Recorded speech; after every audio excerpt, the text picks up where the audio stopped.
Do you keep getting interrupted by Microsoft Teams and can't get anything done? By the end of this video, you'll know how to manage notifications in Microsoft Teams in 2021, including a little known tip to mute a specific conversation thread. So stick around until the end of the video for that one. I've got new videos on Microsoft Teams coming out every Tuesday, so make sure you hit the subscribe button and the bell icon to get notified every time I release a new video. I'm Gavin Jones, a former transformation manager for a Fortune 500 company, and now help organisations of any size with modern workplace transformations. And if you're interested in working together, then stick around until the end to find out a little more.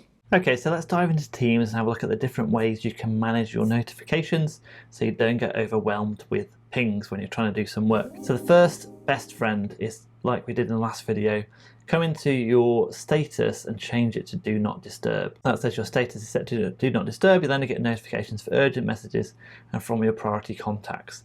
I think calls will still come through, and if you're using the Teams app, you might still see red things pop up, but it's going to stop banner popping up in the bottom or top right hand corner of your screen when you're working on other things, at least. So if you live in the 21st century in 2021 or beyond, you will have to be at some point okay seeing red dots places and not click them. That is down to you, but the noise and the intrusive thing popping up and blurring your vision, at least in the bottom or the top right hand corners, will go by turning that on. So at least that's one thing. The second biggest thing about getting pinged is, if you're the meeting organizer, there's some settings you can do to help with pinging other people before and after the meeting. So one of the annoying things which Microsoft has fixed is people chatting in a meeting before you've joined and you might have been invited to the meeting. I had the chat going throughout the meeting and people chatting after the meeting, and you actually didn't even attend that meeting. So by default, unless you go into that meeting and attend it,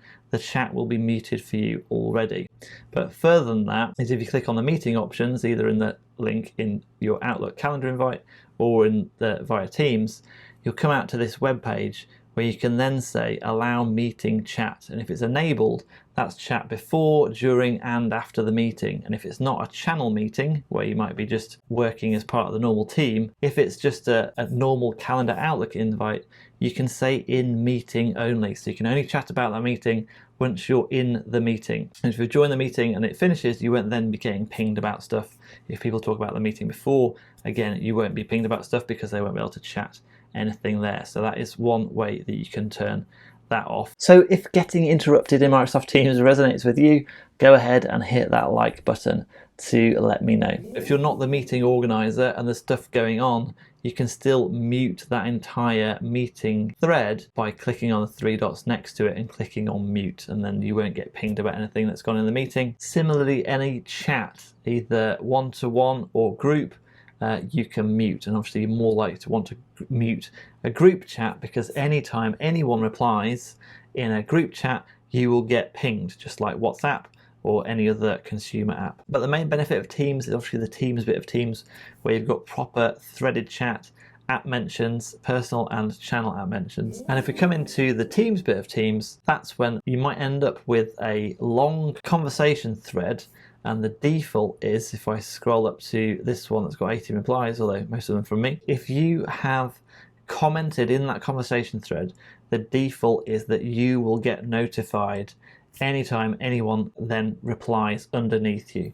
So if you've ever commented on a thread and the thread's been going for ages and it's not really relevant to you anymore, you can then come up to here, click the three dots, and then turn off notifications just for that particular thread, which I think is not that well used. So if you're going to train people in your organization that is available, then you need to make sure you're really hot on app mentioning anybody or the channel again anytime that someone then wants to bring people into that thread.